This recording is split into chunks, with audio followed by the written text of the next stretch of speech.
Então estamos começando aqui mais um dia para a gente poder bater um papinho sobre educação dos filhos. E o tema de hoje é socorro, meu filho não gosta de estudar. Eu tenho recebido vários pedidos para a gente poder trabalhar desse assunto, né?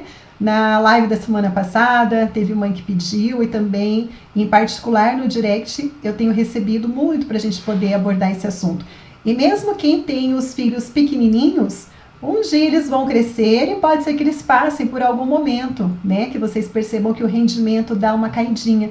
Então é importante a gente conversar um pouquinho para vocês já saberem, né, o que pode estar acontecendo e o que fazer. Né? Então já estou abrindo aqui o tema para a gente poder conversar um pouquinho sobre esse tema que às vezes assusta, né, um pouquinho os pais dos filhos que não gostam de estudar. Às vezes a gente, né, vê a criança quando entra ali na educação infantil, ela gosta de ir para a escola, ela aprende, é muito lúdico, a gente vê que ela gosta de fazer as atividades e de repente, de um momento para outro, a criança para de gostar. Né? É uma guerra fazer com que a criança senta, que ela se concentre, que ela faça as atividades, o desempenho na escola não vai tão bem assim. E a gente fica preocupado, né? Porque a gente sabe da importância da criança ir para a escola, dela aproveitar muito bem, dela aproveitar melhor o que os professores estão passando. Então é normal a gente ter essa preocupação. E nós vamos conversar aqui um pouquinho sobre o que pode estar acontecendo, né, com a criança, para a gente poder ficar atentas e também para a gente poder como que a gente pode ajudar a criança, né, a se motivar e quando também é importante a gente ficar de olho e saber que está na hora de procurar uma ajuda, né, de um profissional. A gente precisa ficar atenta, né, quando a criança não quer estudar, a partir, não tem fase, assim, não tem data, né? Desde os pequenininhos, 4, 5 anos, vem atividade de casa para poder fazer, nessa época de pandemia, né? Às vezes a professora passa uma atividade online, tem atividade ali para poder fazer. Se a criança fica protelando, se ela senta e ela não está com muita vontade de fazer, se é difícil para ela, então a partir desse momento já é importante a gente ficar atenta sobre o que está acontecendo com a criança. Não, a gente não pode esperar chegar lá para frente, quando estiver na primeira série, na quinta série, né, no ensino médio. É importante a gente estar atenta desde já. Porque assim, o hábito de estudar, ele deve ser igual ao hábito de tomar banho, né? A gente não, quem não tem a criança ali, que às vezes tem um período que não gosta de tomar banho, que é uma briga, né? E a gente passa junto, a gente enfrenta essa fase juntos e depois ela cria o hábito para o resto da vida.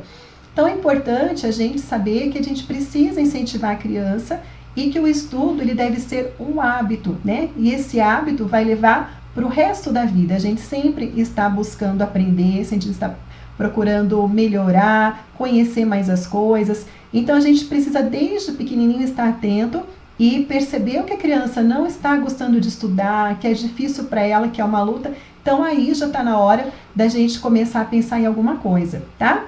Mais gente chegando, a Fernanda, a Lívia, bom dia, a Karine também, bom dia. E como sempre, eu vou trabalhando aqui o assunto. Vocês podem estar mandando perguntas, porque eu falo sempre, esse aqui é o nosso bate-papo, tá bom? Gosto de conversar, gosto muito de interagir com vocês, assim que a gente vai crescendo e vai fazendo essa troca, tá bom? Então, quais são as possíveis causas para a criança não querer estudar? Vamos identificar alguns pontos que pode levar, né, a estudar. Então, primeiro, pode ser algum problema emocional, tá? É normal e é só a gente parar e pensar. Quando nós não estamos bem, quando acontece alguma situação com a gente que deixa a gente, né, triste, que a gente não está bem emocionalmente, é difícil a gente conseguir se concentrar em alguma coisa, é difícil a gente ter motivação para poder fazer alguma coisa, a gente fica mal, fica para baixo, a gente não quer ver nada, né? Nada interessa a gente. Então, pode ser, né, uma das causas, a gente vai ver várias causas, que se a criança está passando por algum problema emocional, ela vai ter dificuldade, né?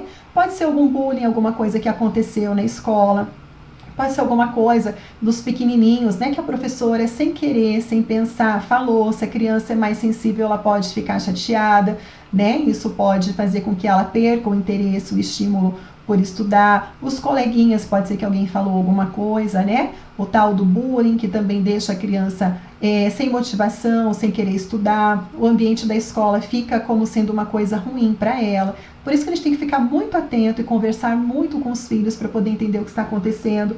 Pode ser uma perda, né, de alguém da família, uma perda do bichinho de estimação que ela tinha. Então, tem crianças que conseguem externalizar isso daí, consegue pôr para fora, falar o que está acontecendo. A gente já viu na semana passada sobre os temperamentos da criança. Então tem criança que tem esse temperamento que ela põe para fora, que ela fala, que ela extravasa e fica tudo bem. E tem criança que ela concentra mais para ela guarda para ela. E aí a gente precisa estar entendendo, conversando com ela para ver se a gente consegue perceber o que pode estar acontecendo com a criança, tá? Então é importante a gente ficar atenta se não tem nenhum problema emocional. Outra coisa também pode ser a baixa autoestima. Às vezes a criança sente que ela não é capaz, né, que só os outros que conseguem. Isso vai muito dos estímulos que a criança recebe. Se é uma criança que fica sendo comparada com os outros, né? Olha, você não faz, o teu irmão faz. Olha, né, o teu amiguinho, como que ele é, por que você não é igual a ele? Então a gente tem que cuidar um pouquinho com isso daí, né? Pra gente, às vezes, na melhor da boa intenção, pode ser que alguma coisa a gente fale e acabe deixando a criança, né, para baixo, com a autoestima baixa. Deixa eu ver o que o Edson mandou. As atividades que a professora da escolinha do Gabriel passa para ele fazer em casa nesse dia. Tem dia que ele faz muito bem, outros dias ele não quer fazer ou faz rápido. Ele tem 3 anos. Então, Edson, olha, criança nessa fase, com 3 anos, 3 até 4 anos, para eles não entendem ainda muito bem a necessidade, a importância do estudo, né? Eles não sabem ainda que o estudo é importante para ele aprender, né? Para ele se desenvolver. Eles querem, mas nessa idade, fazer o quê? Que é brincar. Então, a necessidade do desenvolvimento da criança, às vezes é brincar, é se distrair com algum outro joguinho. Então, é normal. Às vezes tem dia que ele vai estar um pouquinho mais a fim de fazer, tem dia que não. O importante é a gente criar a rotina da criança e ela começar a aprender que todo dia, naquele mesmo horário, é hora dela parar um pouquinho e fazer atividade. Se é uma atividade que é um pouquinho maior, que é mais longa, e a criança tem essa necessidade de brincar, é uma criança que ela é mais ativa, então a gente pode dividir essa atividade em 2 momentos, né? Ela faz um pouquinho, a gente dá um descanso para ela, depois ela volta. Mas é importante a gente procurar manter sempre o mesmo hábito, a mesma rotina, tá? E nessa fase, como eu falei, a criança, para ela é mais interessante brincar. Então, tá tudo bem, não tem nada de errado, né, com o Gabriel. É só a gente também entender eles, mas manter que aquele horário precisa fazer um pouquinho da atividade, tá bom? Outra questão também que pode acontecer da criança ser mais desmotivada para o estudo é a falta de autonomia, né? Quando a gente faz tudo por ela, quando a gente prepara o ambiente dela estudar, quando a gente chama ela porque está na hora dela fazer, quando a gente vai lá na mochila e pega o material e abre os estudos, o que acontece? A gente está tirando da criança a autonomia dela saber que aquele é o horário. Agora eu estou falando para crianças maiores, tá? De 5, 6 anos para cima, que já tem a condição de saber que aquele horário é o horário do estudo, que ela por ela própria, a gente dá responsabilidade para ela, dela pegar o material, dela sentar, dela se concentrar. Se tiver dúvida, chama a gente que a gente está ali. Quando a gente faz muito pela criança, a gente pega uma parte da responsabilidade dela. E essa parte da responsabilidade dela que a gente pega, faz falta para ela ter essa autonomia, essa responsabilidade de estudar. Por isso que lá no programa a gente fala muito sobre a questão da rotina, a gente vê como a gente consegue fazer uma rotina onde a gente não precisa ficar mandando a criança toda hora fazer as coisas, e ela por si só sabe, em cada momento, cada fase do dia, o que ela precisa fazer. Porque isso daí a gente então dá autonomia para a criança, a gente ajuda ela a se organizar e ela tem a responsabilidade dela. E como aqui a gente já falou, quando a criança faz isso, a gente fica atento, a gente elogia. Olha, filho, filha, parabéns, a mamãe percebeu que você foi lá sozinho hoje, você pegou o teu material para você poder fazer a tua tarefa. Parabéns, muito bem pela sua iniciativa. Eu vi que você tentou fazer atividade sozinho, sem precisar de ajuda, muito bem. Então a gente vai motivando a criança pelo processo. A gente não olha só quando ela termina e está com a tarefa pronta. A gente vai motivando ela o tempo todo para ela se sentir que ela é capaz, que ela consegue, que ela é responsável. Então a gente precisa dar essa motivada aí nas crianças, tá?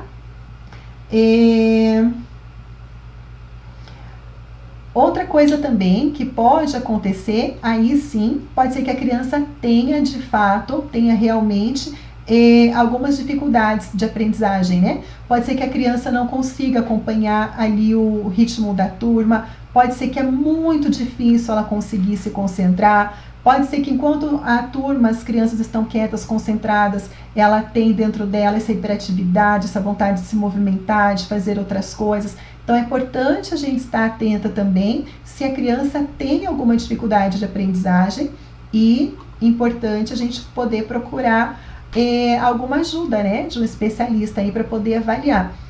Claro, gente, com muito cuidado, com muita cautela, tá? A gente elimina outras coisas que podem estar acontecendo. Se a criança ela está abalada emocionalmente, ela vai ter dificuldade de se concentrar, mas não que ela tenha déficit de atenção. Às vezes, corrigindo com ela, trabalhando essa questão emocional, a gente já consegue resolver e voltar com que ela se concentre. Então, a gente tem que cuidar com os diagnósticos também, tá bom? Deixa eu ver a Fernanda ali, ela colocou assim, ó, minha filha sempre gostou, fazia as atividades sozinhas, mas nesse isolamento social ela tá bem preguiçosa.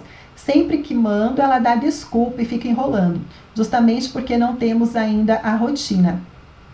Olha, Fer, é assim, ó, se o isolamento social tá difícil pra gente, imagina para as crianças, né? Então a gente tem que cuidar muito da saúde emocional delas, porque elas deixaram de ir para a escola, elas não estão saindo para brincar com os amiguinhos, muitas vezes não estão nem saindo para, né, em parque, mercado, né? A gente não leva mais as crianças, não pode ver os avós, as pessoas queridas.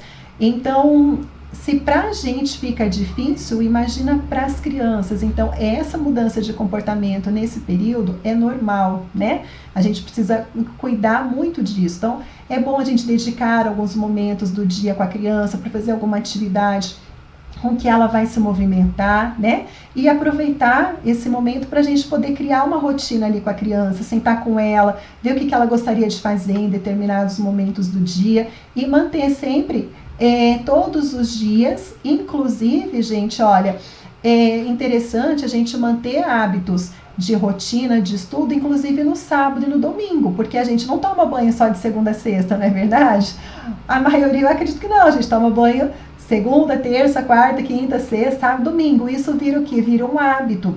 Então, nem que se for finalzinho de semana, tirar aquele horário para fazer uma leitura, para fazer uma atividade de pintura. Então, é importante a gente criar, a criança vai criando um hábito. Se passar algum dia e ela não fizer aquela atividade, acaba fazendo falta. Então, é muito importante a gente entender as crianças, né, nessa época aqui, e procurar entender elas e fazer a rotina para elas se acostumarem com esse hábito, tá? E é importante a gente manter esse hábito de estudo, porque daqui a pouco, se Deus quiser, isso tudo vai passar e a gente vai voltar à rotina normal, a criança vai para a escola, então que ela consiga voltar no mesmo ritmo para não ter grandes prejuízos assim, tá bom? Deixa eu só dar uma olhadinha aqui, que no Facebook tem vários comentários também. A Vivi diz que tem um bebê de 8 meses, acha muito válido os meus conselhos. Obrigada. Obrigada, vai compartilhar o vídeo na página. A Kelly, nossa querida aluna aqui de novo. Bom dia, Kelly. A Evan diz, eu tenho aqui um que só quer saber de TV o celular. Fico muito triste. Evandisa, olha, tem uma live que a gente fez, deve estar lá no YouTube, falando sobre televisão, sobre tablet, sobre celular. Dá uma procuradinha lá, ela tem dicas que pode te ajudar, tá bom? A Cristina Ferreira, Cris. Oi, Cris, bom dia. A Fer entendeu, a Karine falou que é o caso dela também. O Fernando chegando aqui, bom dia. Então vamos lá, continuando com o nosso bate-papo, né? E como os pais podem ajudar os filhos a criarem bons hábitos de estudo? Olha, o lugar para a gente poder trabalhar tem que ser um lugar gostoso, que a gente se identifique com ele, né? Por exemplo, aqui no meu escritório, aqui tem coisas que eu gosto, né? Então, tem a flor ali atrás que vocês estão vendo, que eu gosto de flor. Então, aqui vocês não estão vendo aqui na frente, tem objetos que eu gosto, tem fotografia da minha família. Então, eu criei uma atmosfera para eu trabalhar com elementos que eu gosto, que quando eu estou aqui nesse ambiente me faz feliz. Para a criança, a gente vai fazer a mesma coisa. A gente vai criar um cantinho para ela poder fazer atividade. É bom que sempre seja o mesmo local, né? Não que um dia faz na cozinha, outro dia faz no chão da sala, outro dia faz na mesa de jantar, não. Cria com ela esse espaço, tá? Conversa com ela. Quando a criança participa da elaboração do local, ela se sente muito motivada, porque ela fez parte daquilo. Então pergunta para ela, né? Aproveita agora esses dias, filho, filha, vamos montar um lugar para você poder fazer as suas atividades? Onde que poderia ser? Claro, sempre um lugar tranquilo, longe de televisão, né? Para a criança poder se concentrar. Então procura um lugar na casa, né? Que seja esse lugar confortável, que tenha iluminação bem claro. É importante que não seja um ambiente escuro com pouca luz dá sono, dá cansaço, né? Então procure um lugar que tenha iluminação, veja com a criança o que dá para vocês colocarem nesse lugar, que ela goste, que ela fique feliz, quais os objetos que ela quer colocar ali perto, para ela se sentir bem à vontade. Então começa desde a preparação do ambiente, converse com ela qual que é o melhor horário para ela poder fazer a tarefa. Às vezes a gente impõe o horário, mas naquele horário a criança não está muito afim, né? Às vezes a criança de manhã ela acorda, ainda ela vai despertar lá para tarde, então por que você vai mandar ela fazer atividade de manhã? Veja como que a sua criança funciona melhor, qual que é o melhor momento para ela poder fazer atividade. Aí você conversa com ela e aí você cria o hábito, todos os dias naquele mesmo horário, vocês vão lá, né? Porque se a criança é muito pequenininha, se ela é maior, ela por si só vai lá e começa a criar esse hábito, né, do estudo. Mesmo que a professora não passou nenhuma atividade, mesmo que a escola não mandou nada para casa, mesmo que ela esteja com a atividade em dia, aquele momento é o momento para a gente aprender alguma coisa. Então vai ler um livro, né? Se as crianças são pequenininhas, pode fazer um desenho, pode montar alguma atividade. Então é o momento dela se concentrar para ela poder desenvolver, tá? A Kelly colocou assim, Lisa, o Miguel gosta de pintar assistindo. Será que é ruim? Olha, Kelly, é ruim pelo seguinte, a gente não consegue focar em várias coisas ao mesmo tempo, né? Ou ele vai estar focado na televisão, ou ele vai estar focado no desenho. É importante a gente parar e se concentrar para desenvolver a concentração, para ele conseguir focar melhor numa coisa, tá? Claro, se for só uma atividade por fazer, uma pinturinha, não tem problema. Agora, se é alguma coisa assim, né, igual de escola, alguma coisa que precisa de mais atenção, aí sim é melhor a gente poder ter um cantinho próprio para isso, tá bom? E agora aqui a gente vai conversar um pouquinho sobre os conselhos, né, para os pais, para poder ajudar os filhos a se concentrar, a poder se concentrar melhor, né? Ter essa paixão aí pelos estudos. A Silva Mari, bom dia, bem-vinda, tá? Então, primeiro, é importante assim, vamos então começar a partir pro fechamento, né? Do que a gente pode fazer. Então, como a gente falou, é sempre importante procurar entender a criança e sem julgar a criança, tá? Sem querer convencer. Você vai partir pelo primeiro momento para você investigar o que pode estar acontecendo. É você que conhece a sua criança, você que se relaciona com ela, você que entende ela, você que sabe se ela sempre gostou de estudar, se ela nunca gostou de estudar, se ela gostava de estudar e de repente parou. Então, nós que estamos perto da criança somos as melhores pessoas para a gente poder identificar o que pode estar acontecendo. Sempre conversando com a criança, sem julgar, vai fazer um papel de detetive, né, para procurar entender o que está acontecendo, para aí depois sim você procurar buscar soluções. Aí também questão de ser mais flexível com a criança. O que é essa questão de ser mais flexível? Às vezes a gente coloca metas altas demais para a criança. Às vezes a gente coloca coisas que ela Se ela está com uma baixa autoestima, ela vai falar, nem vou tentar porque eu já sei que isso daí eu não vou conseguir. Então a gente vai colocando metas de pouquinho para a criança. Então, por exemplo, se é uma criança, vamos pegar um maiorzinho aí, né? Uma criança aí de 8, 9 anos que tira ali a média 6 na escola. Não adianta você brigar com a criança, você pôr de castigo e você exigir um 10. Ela vai se sentir que ela não é capaz de conseguir isso. Então você coloca para ela, olha filho, você conseguiu tirar o 6, foi o teu limite, mas eu acredito muito que você se esforçar um pouquinho, você consegue um 6,5, quem sabe até um 7. Vamos tentar? Tô junto com você. A criança vai pensar, poxa, se eu conseguir 6, por que eu não posso ir para um 6,5, 7? Conseguiu esse 6,5, 7, aí depois você vai colocando uma meta um pouquinho maior. A gente vai começando aos pouquinhos, tá? Então vamos pensar nisso daí, colocar metas, porque a criança consiga concluir. Uma criança que ela tem hiperatividade, ela não vai conseguir, vai ser muito difícil ela ficar meia hora, 1 hora sentado fazendo tarefa. Se você falar para ela, você só vai sair daí, só vai levantar quando você terminar, ela vai ficar muito desmotivada, porque ela acha que ela não vai ser capaz.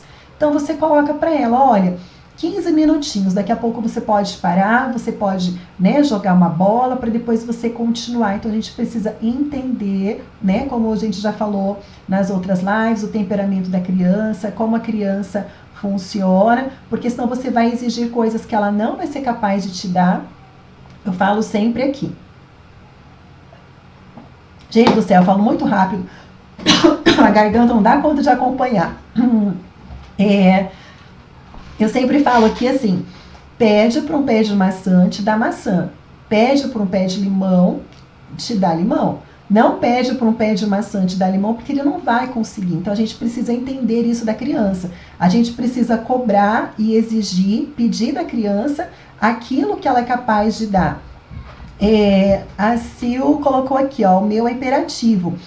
Então, exatamente, é isso, a gente não tem que entender a criança, como ela funciona. A criança que tem muita energia, que ela gosta de pular, de correr, de fazer várias coisas, para ela ficar ali quietinha, parada, fazendo atividade, é um sacrifício enorme. Então a gente coloca metas curtinhas para ela, Pega a tarefa, a atividade que ela tem para fazer. Às vezes, sei lá, tem que copiar um texto que é gigante. A gente coloca para ela, olha, assim que você terminar esse parágrafo, você pode brincar um pouquinho. Depois a gente volta e continua. Então a gente vai incentivando. Olha, muito bem, eu vi que você conseguiu fazer, Você se concentrou por 15 minutos. Parabéns, viu que você é capaz? Agora você brinca um pouquinho, daqui a pouco você volta. Então é assim, com palavras de motivação, que a gente vai incentivando a criança. Então lembre-se de ser flexível, para você poder ajustar as exigências de acordo com aquilo que a criança pode dar para você, tá? Então, e colocando prazos curtos que ela é capaz de cumprir nesse prazo para ela não se sentir frustrada, tá? Deixa eu ver aqui. A Kelly diz que entendeu as atividades da escola, ele não assiste, só uma pintura. Beleza, Kelly, então tudo bem. A Cristina, Lisa, meu filho gosta de estudar, mas fazer do jeito dele, e aí eu acabo me estressando. Olha, então é assim, a gente fala para a criança, a gente deixa a criança, para fazer do jeito dela, e a gente vai perguntando, olha, você acha que poderia fazer diferente? Você acha que tem alguma forma de você poder melhorar? O que você acha de fazer assim? Tá? Então a gente não impõe. A gente faz a criança começar a refletir e ela por ela perceber que pode fazer diferente, que pode mudar, que pode melhorar. A gente mostra algumas outras coisas para a criança, tá? Vamos supor. Desculpa, gente. Uma criança de 4, 5 anos, minha garganta já está falhando aqui. Uma criança de 4, 5 anos, perdão, gente, que vai fazer ali uma pintura, tá? E às vezes quer pintar braço e perna de verde. A gente não vai criticar. que ela pintou braço e perna de verde. Mas a gente pega figuras de pessoas, né, e mostra para ela qual que é a cor do braço e da perna dessa pessoa. E por que você pintou de verde? Às vezes ela pode ter alguma coisa que ela imaginou que você não pensou. A saída dela pode ser legal, né? Você fala, por que você da próxima vez não experimenta fazer, né, o braço e as pernas, né, da cor que as pessoas são? Né, vamos olhar as pessoas, quais são as cores? A gente tem uma diversidade tão grande, né, de cultura, de cores, de pessoas. Por que a gente não faz com as cores que a gente vê no dia a dia, na rua? Então você pode instigar a criança, tá? Mas a gente nunca impõe, a gente nunca se estressa. Eu sei que é normal, a gente quer que a criança faça do nosso jeito, mas a gente leva ela a refletir, tá bom, Cris? A Sil colocou que ela sempre elogia. Isso, a motivação, gente, é bem legal. Claro que a gente tem que cuidar, tá, com a forma da motivação também, que às vezes tem elogios que vêm para atrapalhar a criança, tá? Mas esses elogios que a gente está observando, que a gente dá parabéns pela iniciativa dela, por ela estar se esforçando, por ela estar conseguindo fazer por si só, isso daí é perfeito para a criança se sentir motivada e querer fazer cada vez mais, tá? E olha, gente, durante as férias, como eu já falei, é muito importante a gente continuar. A gente encontra livrinhos, tô até aqui olhando para cima, vou pegar aqui um para mostrar para vocês, que eu gosto de ter, né? Existem vários livrinhos aqui que você pode comprar, que custa baratinho, que tem atividades para a criança poder fazer aqui. Esse aqui é aqueles uns que você escreve com caneta e depois passa um paninho e apaga. Então é bom que usa várias vezes, né? Eu gosto de ter ele aqui na mala, até quando a gente sai, vai para algum lugar. Agora não, né, que a gente não tá saindo, mas quando a gente saía, shopping, comer fora, alguma coisa para a criança se distrair, fazendo atividade. Então nas férias, pegue um material desses daqui, ó, para a criança continuar naquela rotina dela, fazendo alguma atividade, né? Para não perder o hábito de estudo. Quando voltar às aulas, aí ela continua no pique total.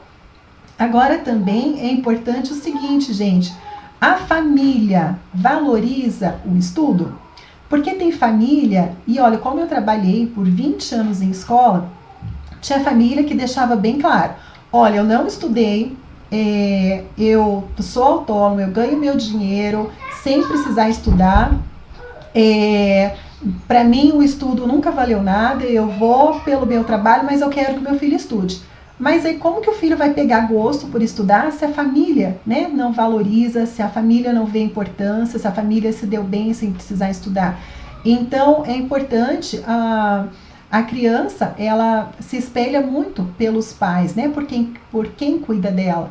Então, às vezes, os pais, e muitos, né, antigamente não tinham condição ao estudo, precisava sair cedo de casa, começar a trabalhar para poder trazer o sustento. A gente entende isso, é normal. Muita gente aí, a gente vê pessoas bem-sucedidas que com muito sacrifício, com muito suor, conquistou as coisas sem os estudos. Mas se você quer que o teu filho, né, estude e tenha sucesso no estudo, a gente precisa dar essa motivação, né, para a criança. Olha, eu não tive oportunidade quando era na minha época, eu não pude, eu precisei sair cedo, mas eu tô aqui para te dar o apoio, né, para você poder estudar, para você poder se dedicar, para você ter o conhecimento que eu não tive. Então é importante a gente saber a forma que a gente comunica, né, essa questão de estudo com a família e com a criança. E, claro, né, a gente não pode esquecer, eu já falei aqui várias vezes, tem a questão do temperamento da criança. Por isso que a gente não compara os filhos. O seu filho gosta de estudar, o seu irmão gosta de estudar, o seu irmão só tira nota 10, o seu irmão vai bem no estudo, e por que você, né, não se esforça, tua nota é sempre baixa? Então a gente não compara, porque cada um é cada um tem necessidades diferentes.